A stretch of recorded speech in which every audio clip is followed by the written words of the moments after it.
درنو لیدونکو یو ځل بیا ښه راغلاست. دا ویډیو زه تاسو ته جوړوم چې زه تاسو ته ووایم چې تاسې څنګه کولی سئ چې د برق بل کم راسي. په امریکا کې د برق بل ډېر یګان پلا راځي په دې چې موږ د بعضې شیانو فکر نه ساتو. نو هغه دا دی چې تاسې اول کوشش وکړئ چې کړکیلان مو ټوله بند وي. کړکیلان چې تاسې تړلي او بند یې د برق بل ډېر کم راځي. ولې چې د دننه داخل هوا د کور د باندې نه وځي.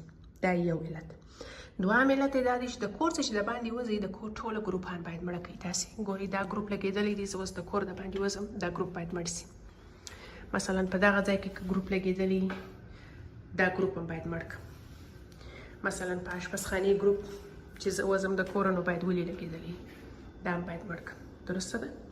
زه کور چک کوم چې ټوله دروازې مې بندې دي، ټوله ګروپان مړه دي، ټوله کور تاریک دی، بیا نو زه د کوره وځم. یعنې تاسو ته به دا ډېر کوچنۍ خبره معلومیږي، ولې دا ستاسې د برق بل ډېر کم راځي که تاسې د دې شیانو ډېر ټینګ خیال وساتئ. ګورئ ټوله ګروپان باید مړه وي، ټوله دروازې باید تړلي چې د کور د دننه هوا د باندې ولاړه نه سي. نو خدای دې وکړي چې دا ویډیو تاسو ته ښه معلومات درکړي.